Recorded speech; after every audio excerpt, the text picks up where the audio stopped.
Bonjour mesdames, bonjour messieurs, merci de renouveler votre confiance sur Kivu Morning Post TV. Dans cette nouvelle production, nous allons parler de la sélection nationale de la République démocratique du Congo. Vous le savez, les Fauves congolais seront en déplacement le 18 juin prochain pour croiser les Panthères du Gabon dans une rencontre au cadre avec la 5e journée des éliminatoires de la Coupe d'Afrique des Nations Côte d'Ivoire 2023. Sur certains matchs, moi je pense qu'il faut avoir des valeurs sûres. Disons, derrière cette absence de Cédric Bakambu, aucun attaquant ne fait l'unanimité. Aujourd'hui, Yannick Bolasie explose. Je ne vois pas un choix qui est beaucoup plus poignant que celui de Yohan Wissa à ces postes-là. Et donc, moi, je pense que la prochaine liste va se baser à 90%, à 95% sur la dernière liste qui a été publiée lors du match lors de la double confrontation face à la Mauritanie.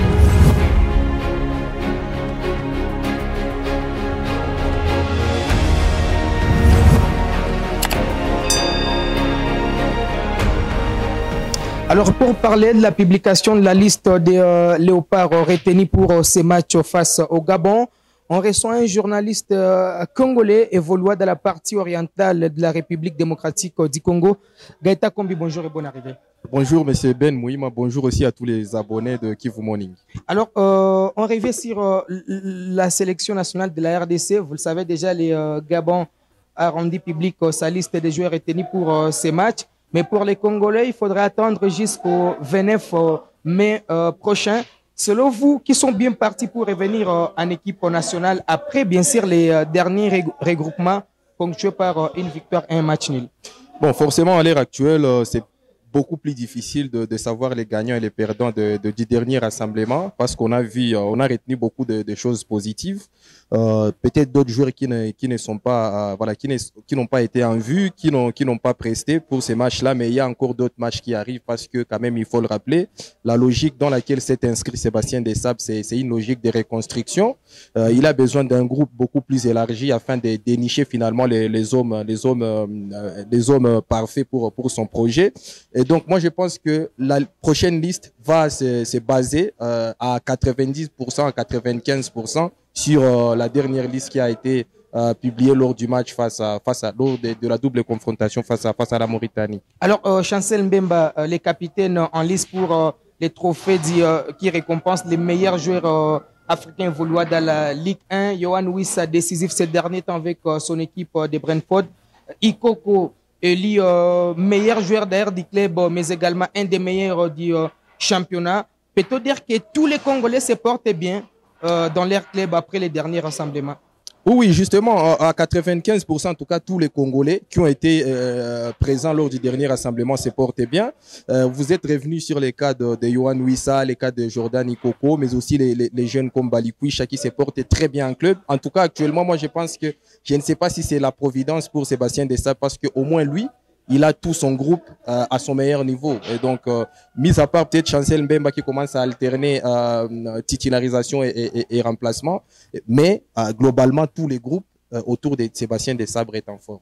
Alors, Cédric Bakambu qui faisait partie du groupe sera out. Une question qui revient dans les différentes émissions des journalistes sportifs congolais. Selon vous, en fait, qui est bien parti pour combler ce vide de Cédric Bakambu qui était déjà décisif dans cette double confrontation face au Morabitoun? Disons, la suspension de Cédric Bakambu sur ce match-là résonne quand même comme une grosse perte pour la sélection parce qu'il a été l'un de deux meilleurs face à la Mauritanie en combinant les deux matchs. Et donc, moi, j'ai un avis un peu tranché par rapport à ça parce que je trouve que au-delà, disons, derrière cette absence de Cédric Bakambu, aucun attaquant ne fait l'unanimité. Les seuls qui explosent actuellement en Afrique, les seuls qui explosent, c'est Fiston Kalala Mayele.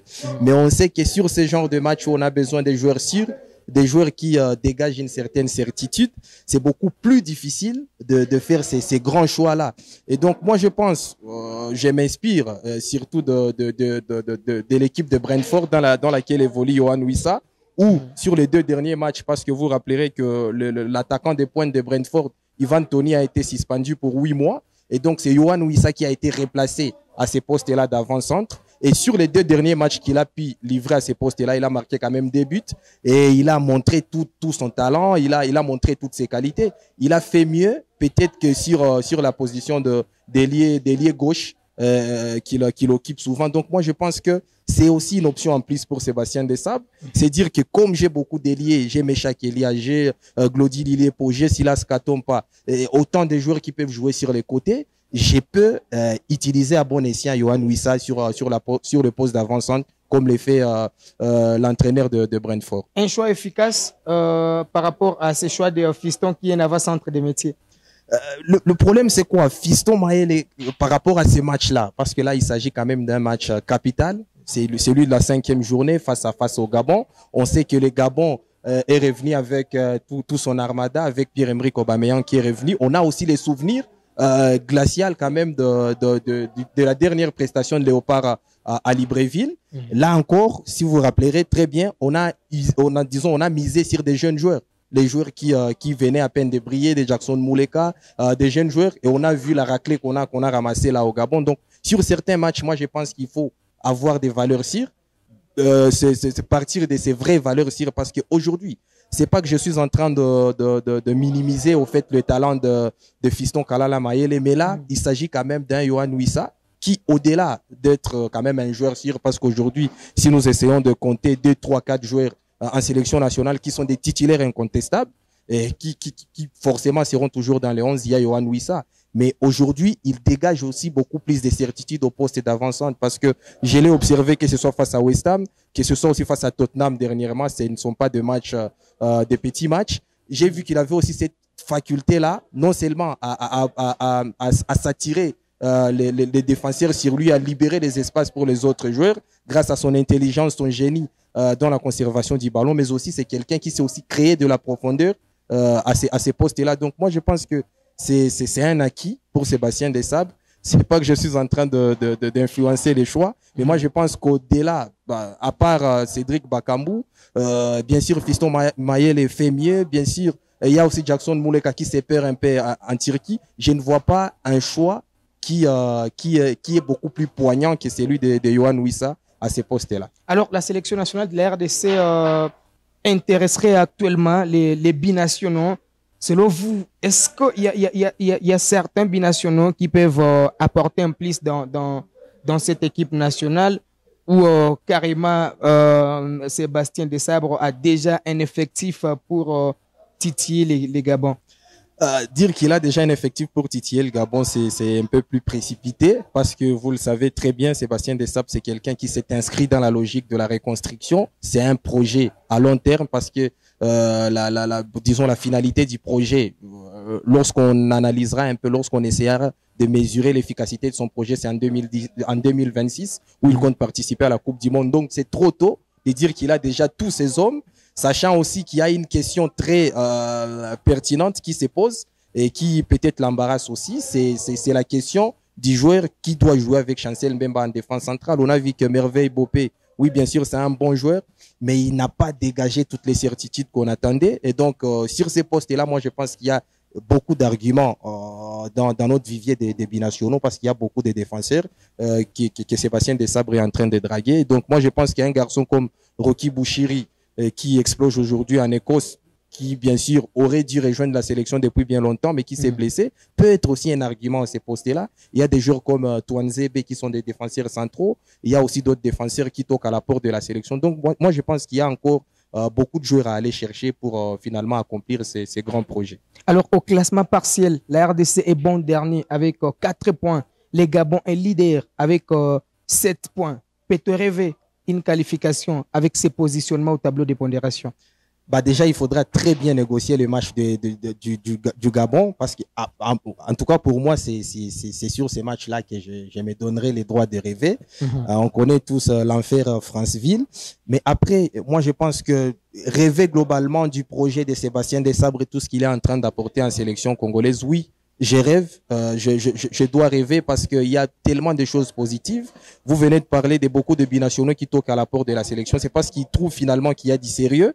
La communication peut-être de Sébastien Desabre est beaucoup plus meilleure que celle de ses prédécesseurs, Hector Cooper et tous les autres. Parce qu'aujourd'hui, on sent qu'il y a un vent nouveau qui est en train de souffler sur la sélection. Le problème, c'est quoi? Encore une fois, il faudra éviter des jugements précipités parce que quand j'analyse seulement le projet de Sébastien Desailles par rapport aux résultats qu'il espère trouver, je suis un peu plus théorique.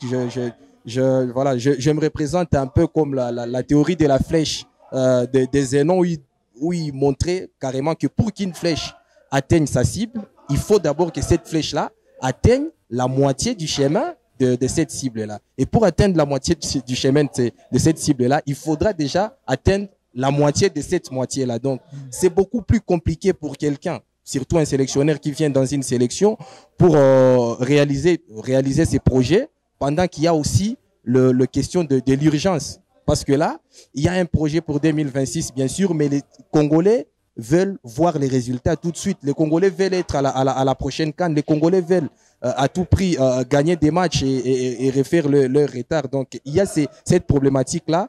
Faut-il finalement, disons, miser sur les projets à long terme, c'est-à-dire amener des jeunes joueurs qui vont avec lesquels on va devoir trouver les automatismes, ou carrément amener des joueurs aguerris, comme par exemple aujourd'hui, c'est d'ailleurs la question. Je ne sais pas si je vous ai coupé l'herbe sous les pieds, mais c'est la question. Faut-il faire revenir Yannick Bolasie de la sélection? Donc vous voyez que c'est là, cette question est due à la pression de l'urgence. Parce que là, on se dit, voilà, on est dans l'urgence. Peut-être pour aller jouer le Gabon, il faudra des joueurs très expérimentés qui connaissent ces genres de réalités. Donc, on commence à se poser des questions sur l'urgence, sur les médias pendant qu'il y a un projet. Mais moi, globalement, sur le projet, en tout cas, je trouve qu'il y a beaucoup plus de choses qui peuvent faire rêver. Alors, Bolasie qui a permis d'ailleurs à son équipe des Riz Sport de revenir en première division. Je pense que l'entraîneur aura aussi un casse-tête sur ses choix, puisque les exemples sont légieux déjà avec Yannick Bolasie. Ouais, justement, parce que j'imagine que lors de la conférence de presse, forcément, il y aura une pluie de questions dans ce sens-là sur le retour en sélection de Yannick Bolasie, parce qu'aujourd'hui, si on s'en tient aux premiers critères pour rejoindre une sélection, c'est être meilleur dans son club. Aujourd'hui, Yannick Bolasie explose. Peut-être que offensivement, c'est le Bakambu fait mieux que lui aujourd'hui en Europe. D'ailleurs, il a prouvé en faisant monter Riz Sport en première division. Donc là, il s'agit maintenant de couper le cordon entre ce que Sébastien Desailles projette et l'urgence. Parce que là, il s'agira maintenant de se dire, voilà, bien sûr, je suis dans un projet à long terme où je dois intégrer les jeunes joueurs, où je dois reposer sur les joueurs où je dois reposer sur des joueurs qui ont un certain avenir, qui doivent finalement changer le visage de la sélection, ou carrément, j'amène le fameux joueur de la génération Fimbu pour me faire passer ces caps-là. Et ces joueurs-là, il y en a quelques-uns qui sont encore des rescapés dans la sélection. On peut parler de Chancel Mbemba, de Cédric Bakambu, parce que même pour venir, disons, dans un projet, bien que il s'agissait de la reconstruction, il ne pouvait pas faire une reconstruction brutale.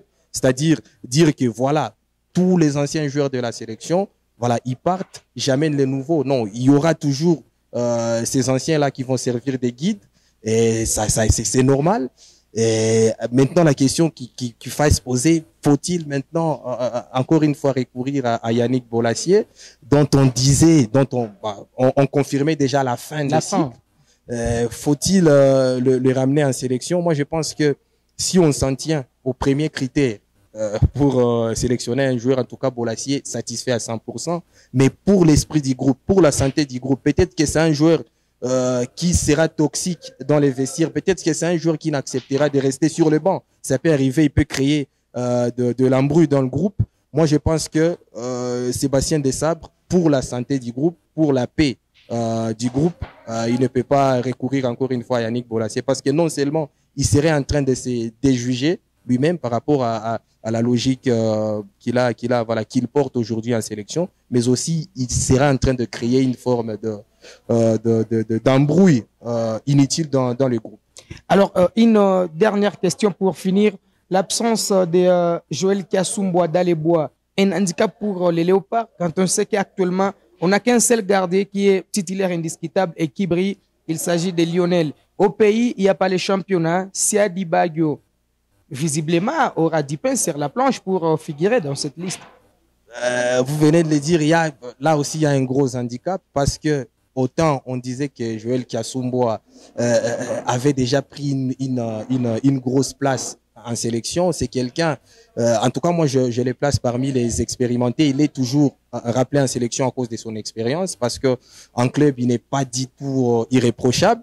Il passe même devant Lionel Mpassizao qui explose avec Rodez aujourd'hui en Ligue 2 française. Pourquoi? Parce que il a de l'expérience et les postes des gardiens de but, on sait, c'est que ça représente l'expérience. C'est un poste tellement exigeant qu'il faut une certaine longévité. Il faut s'impatroniser dans ces buts-là pour mériter la confiance toujours de l'entraîneur. Et Joël Kiasumboa, il a prouvé que bien qu'étant moyen ou mauvais en club, il pouvait encore apporter de son expérience, de son vécu sur ses postes de gardien de but en sélection. Maintenant là, faute de grive au mange les merles, comme on aime le dire, Kiasumboa ne sera pas là. Forcément que c'est pas ce qui vient derrière lui et qui réalise une très belle saison à Rodez. Moi, je pense que indiscutablement, c'est lui qui sera gardien titulaire ces jours-là. Les dilemmes, l'autre petit dilemme que vous venez de souligner, c'est qui viendra maintenant après Passy. Faudra-t-il y aller avec un seul gardien? Ezra Skabamba déjà préconvoqué. Moi, j'ai beaucoup de doutes quant à la capacité de celui qui suivra dans la hiérarchie, Lionel Passy. Et j'ai prié Dieu pour que Passy ne se blesse pas parce que sinon ça peut être l'hécatombe. Allez, ça sera tout pour ces numéros des coulisses des sports. Merci Gaëtan d'avoir honoré notre invitation. Merci beaucoup Ben Wima. Allez, ça sera tout pour cette production d'aujourd'hui. On se fixe rendez-vous très prochainement avec un autre invité.